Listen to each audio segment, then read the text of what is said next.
What we're breaking down today isn't just another headline. It's a deep unfolding story of a brutal rivalry that's flared up once again. And this time, it's happening across two of the most infamous landscapes in this conflict, the Mandara Mountains and the Sambisa Forest. We're talking about scores killed in renewed clashes between Boko Haram and Islamic State West Africa Province, ISWAP. And to truly grasp why this matters, we have to connect it to what we've seen before. So stick with me. Now, if you remember the story of their previous clashes, especially that major clash around the Lake Chad Basin, where ISWAP lost around 200 fighters and crucial boats, you'll understand something fundamental. These groups are not just mindlessly violent. They are strategically fighting for control, resources, and survival. That clash they had earlier showed us how the shrinking Lake Chad has turned into a battlefield for economic lifelines, taxing fishermen, controlling trade routes. Well, this new wave of fighting is a direct continuation of that same brutal competition, but it has moved inland into more forested and mountainous terrain. This is critical.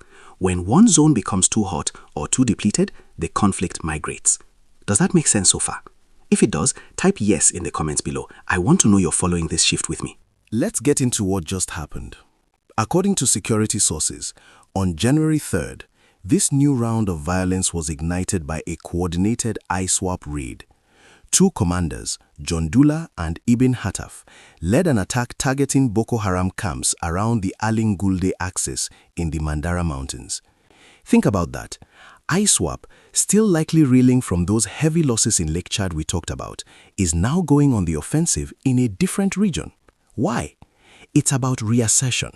After a major loss, a group will often try to strike elsewhere to show strength, regain morale, and capture new resources. But here's the twist. Boko Haram was ready.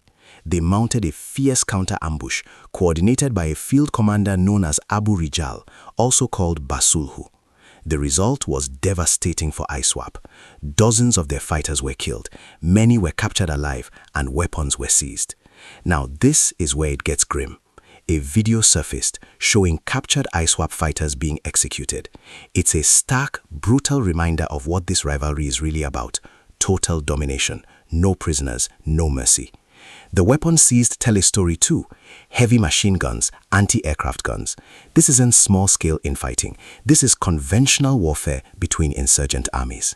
But before we go further, if you are getting value from this detailed breakdown, the kind that connects past events to present crisis, please show support. Hit the like button below. It helps this channel reach more people who need to understand these complex stories. Now, the power shift was dramatic but temporary. Just 3 days later, on January 6th, ISWAP launched a retaliatory assault on a Boko Haram stronghold in the Sabil Huda axis. This was a prolonged, heavy gunfire exchange lasting hours. And this time, ISWAP overran the position, killing at least 12 Boko Haram fighters and seizing weapons back. This back and forth, raid, counter-raid, revenge attack, is the very essence of their long-running rivalry. It's rooted in what we've discussed before: ideological differences, leadership disputes since that 2016 split, and a vicious competition over territory, resources, and fighters. What's your take on this cycle of revenge? Do you think these internal clashes ultimately weaken them or simply make them more brutal? Drop your thoughts in the comments. Let's get a discussion going. The human cost, as always, extends far beyond the fighters. Reports say the fighting forced the relocation of Boko Haram families, women and children, from contested camps to places like the Yeli General Axis, perceived as safer havens. This is the part that always gets me. We talk about tactical victories and seized weapons, but in the background, there's a constant quiet crisis of displacement, fear, and survival for families tied to these groups, often by force or circumstance. Night operations were launched to track fleeing fighters, creating an atmosphere of relentless fear. The aftermath is a landscape of trauma. Now, let's zoom out and connect this to the bigger picture using what we know. The Sambisa Forest and the Mandara Mountains are not just random dots on a map. Sambisa has been Boko Haram's historic heartland for years, a fortified sanctuary. ISWAP's incursion into Sambisa back in May 2021, even abducting the Chibok girls amid clashes, was a major declaration of war on Boko Haram's home turf. The Mandara Mountains, on the other hand, offer rugged terrain ideal for hiding and ambush. This latest fighting is a clear indicator that ISWAP is still aggressively contesting Boko Haram's core territories, not just the Lake-Han areas. They are fighting a multi-front internal war.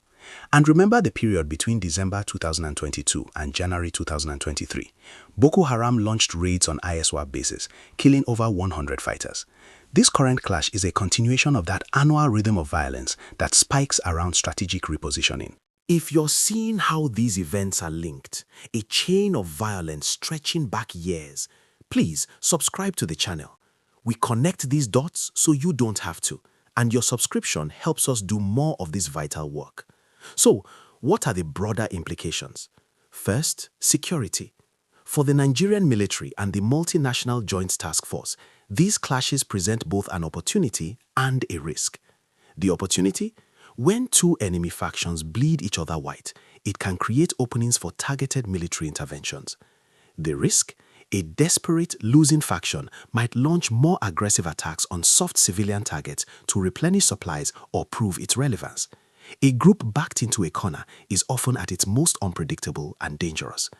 This could mean increased threats for villages around these forest corridors. Second, the humanitarian fallout.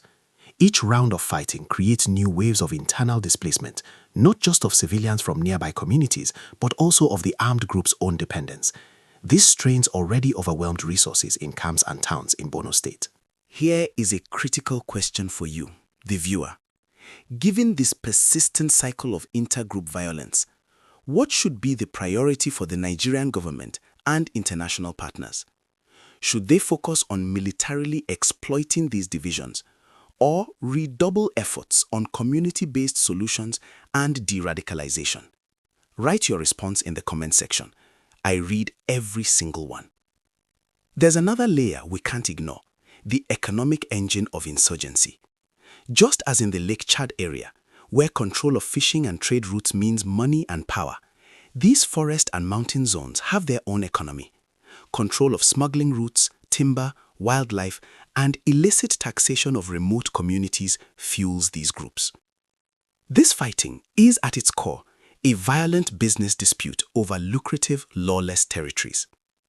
When the dry season arrives, as it is now, mobility increases, and these clashes tend to intensify as groups can move more freely to attack each other.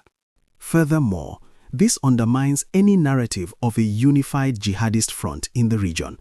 They are not one big happy family. They are rivals competing for the same pool of recruits, the same weapon sources, and the same criminal revenues. This fragmentation can be exploited, but it also makes the conflict more complex to resolve. We're over halfway through, and if this analysis is helping you see beyond the "scores killed" headline, please take a second to like this video. It tells others this content is valuable and helps others find it. Looking ahead, what should we watch for? First, will Boko Haram, having suffered losses in the January 6th retaliation, launch its own counterattack in the coming weeks, perpetuating the cycle? Second, how will the displacement of fighters' families affect the social fabric of the areas they flee to? Third, will the Nigerian military initiate clearance operations in the wake of this infighting or adopt a cautious wait-and-see approach? The coming weeks in the Sambisa-Mandara corridor will be critical.